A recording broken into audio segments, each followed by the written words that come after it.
August 6, 1945, 8:14 am. Hiroshima is waking up. Streetcars rattle down Aioi Bridge. Shopkeepers roll open their shutters. School children line up in courtyards for morning drills, their voices sharp and cheerful in the summer heat. Above them, a single American B-29 drones through a clear blue sky. Nobody runs. Nobody screams. The air raid sirens stayed silent that morning because Japanese radar operators had seen this exact pattern before. One plane, maybe two. High altitude, no bombers in formation. Just reconnaissance, they assumed. Not worth the panic. Not worth the drills. Let the people work. That single decision, that one moment of dismissal, was about to become the most catastrophic miscalculation in the history of warfare. At 8:15 and 17 seconds, a bomb bay door opens 4 miles above the city. A 4-ton weapon drops, falls, arms itself in midair. 43 seconds later, the world changes forever. A flash brighter than the sun erases the center of a city of 350,000 people. Streetcars melt to their tracks. Shadows burn permanently into stone steps.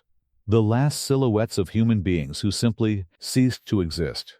This is the story of how that morning became possible. How a warning delivered 11 days earlier was tossed aside with a single dismissive word. And how a weapon almost too strange, too experimental, too unproven to trust, was carried across the Pacific anyway. Because somebody, somewhere, refused to believe it would work either. To understand why that bomb fell, you have to understand the summer of 1945. Japan was already burning. Since March, American B-29s had firebombed 67 Japanese cities into ash. Tokyo alone lost over 100,000 people in a single night of incendiary raids. Entire neighborhoods turned to cinders in hours. Whole rivers boiled from the heat. And still, Japan's military government would not surrender. Okinawa had just fallen in June, after 82 days of the bloodiest fighting the Pacific had ever seen. Over 12,000 American troops dead. Over 100,000 Japanese soldiers dead. Tens of thousands of Okinawan civilians gone, many by their own hand, terrified into believing American propaganda about what capture would mean. If Okinawa cost that much, what would an invasion of the Japanese home islands cost? American planners had a name for it: Operation Downfall. The projected casualty estimates were staggering, potentially over 1 million Allied casualties, and Japanese losses numbering in the millions, civilians included. An entire nation was preparing to fight to the last person. Bamboo spears were being handed to schoolgirls. Children were being trained to strap explosives to their bodies and dive under tanks. And it wasn't just soldiers who would pay that price. Military planners studying the defense of the home islands noted something chilling: civilians were being organized into militia units armed with sharpened bamboo spears, farm tools, anything that could be swung or thrown. The line between combatant and civilian, already blurred at Okinawa, was set to disappear entirely. Washington needed a way to end the war without walking every soldier through that meat grinder. On July 26th, the Allies gave Japan one final chance. The Potsdam Declaration: surrender unconditionally, or face, in its own chilling words, prompt and utter destruction. It did not specify how. It did not need to. 2 days later, Japanese Prime Minister Kantaro Suzuki stood in front of reporters and was asked how his government would respond. He used one word: mokusatsu. It's a word that can mean no comment, or it can mean something far colder: to kill something with silence, to treat it with contempt, unworthy of even a response. Whichever meaning he intended, the world heard the second one. Tokyo had looked the final warning in the eye and shrugged. The clock was already running. 2 years earlier, in the deserts of New Mexico, a group of scientists were being quietly mocked by their own government. They were physicists, chemists, engineers pulled from universities and told almost nothing about what they were actually building. Billions of dollars, an almost unthinkable sum in the 1940s, were being poured into a project so secretive that most members of Congress had no idea it existed. Many military officers thought the whole thing was a boondoggle, a fantasy dressed up as science. Splitting an atom to power a bomb sounded, to most soldiers used to steel and gunpowder, like something out of a pulp novel. Leading the charge was J. Robert Oppenheimer, a theoretical physicist, with no experience managing anything larger than a university seminar. Career military men balked at the idea of putting him in charge of the most important weapons project in American history.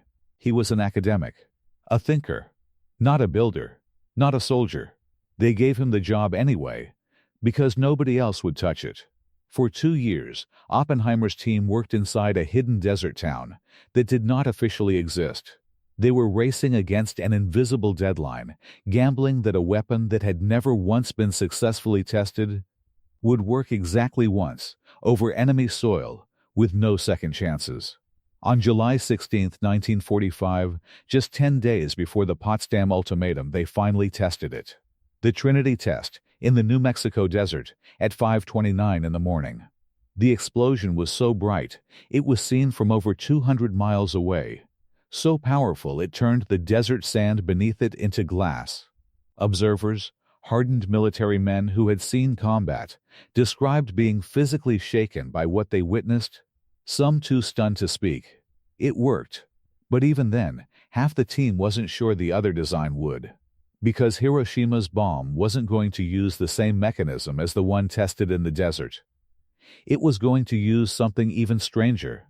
Something even the scientists themselves considered almost too crude to trust. Picture the strangest weapon ever loaded onto a bomber. Not sleek. Not futuristic.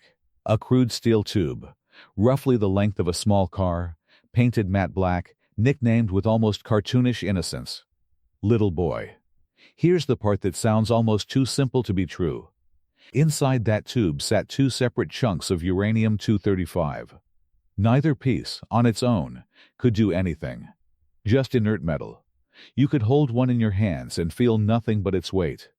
But slam those 2 pieces together, hard and fast enough, and something happens that no rifle, no cannon, no explosive in human history had ever unleashed. The uranium atoms begin splitting apart in a runaway chain reaction, each split flinging out energy and triggering more splits, doubling and doubling again in a fraction of a second. The engineering behind it was almost embarrassingly blunt. A conventional explosive charge, essentially a gun barrel, fired one piece of uranium directly into the other, like a bullet into a target. That's it. That was the trigger for the most powerful weapon ever built. It was so simple, so mechanically crude, compared to the elegant spherical implosion design tested at Trinity, that scientists didn't even bother testing it before combat. They were that confident the physics would hold. Or perhaps, more honestly, they simply couldn't afford a second bomb's worth of uranium just to test a theory. Some officers who saw the technical briefing scoffed. A gun barrel and 2 chunks of metal, ending a war that firebombing and naval blockades hadn't been able to end? It sounded like a bar bet, not a battle plan. On the night of August 5th, the bomb was loaded onto a B-29, named for the pilot's mother, Enola Gay. Colonel Paul Tibbets and his crew lifted off from Tinian Island at 2:45 am, carrying a weapon that had never once been fired in anger, toward a city that had no idea it had just been chosen. They flew for 6 hours through the dark. Nobody on the ground below had any idea what was coming. What happened at 8:15 am wasn't just physical. It was psychological, in ways that outlasted the blast itself by decades. The bomb detonated roughly 1,900 feet above the city, high enough to maximize the spread of destruction across nearly 5 square miles. In the first fraction of a second, temperatures near the hypocenter reached several thousand degrees. Not enough time for pain. Not enough time for understanding. People simply stopped. Then came the blast wave. A wall of pressure moving faster than sound, flattening wood frame buildings for a mile in every direction, hurling debris, glass, and human bodies through the air like leaves in a storm. Survivors, and there were tens of thousands, badly burned, disoriented, described something almost impossible to process. No air raid siren had ever sounded a warning like this. no artillery barrage, no firebombing run, had ever erased a landscape in a single, silent flash. One instant, a city. The next, ash and silence. Then the fires came. Then, hours later, the rain. Survivors called it black rain, a thick, oily, radioactive precipitation falling from a sky darkened by smoke and debris, staining skin, clothing, drinking water. People who had survived the blast itself, who thought they'd escaped, drank that water out of desperate thirst, not understanding what it carried. Word spread through Japan slower than the destruction itself. Military censors tried to suppress details. But rumors moved faster than any censor could contain them. A single plane, a single bomb, an entire city gone. For soldiers and civilians who had spent years being told that American attacks, however brutal, followed some kind of military logic, bombers in formation, targets of military value, this broke that entire framework. One plane, one bomb. A city of hundreds of thousands, erased in less time than it takes to read this sentence. That was the true weapon.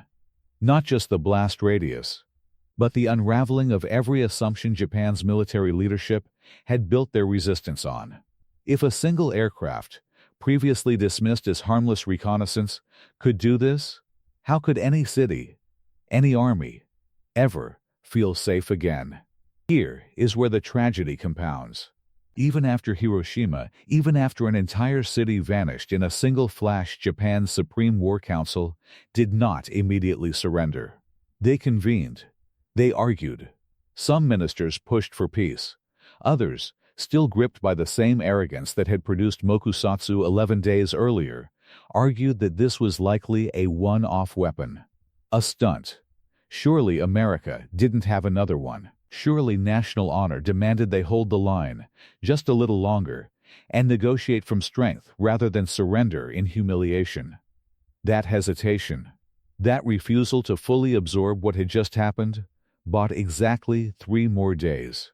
On August 9, 1945, a second bomb, a more complex implosion design, nicknamed Fat Man, fell on the city of Nagasaki. Tens of thousands more lives, gone in another blinding flash, because the warning delivered by Hiroshima's destruction had not been enough to break through the same wall of stubborn disbelief that had dismissed Potsdam in the first place. Contrast that with what could have been.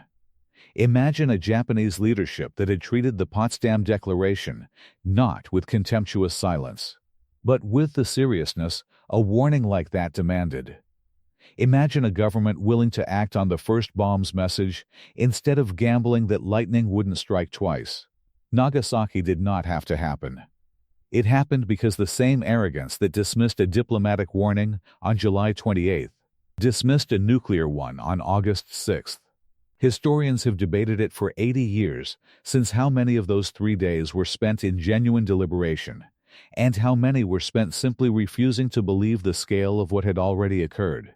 Either way, the cost of that hesitation was measured in tens of thousands of additional lives, in a city that had almost nothing to do with the decision being argued over in Tokyo.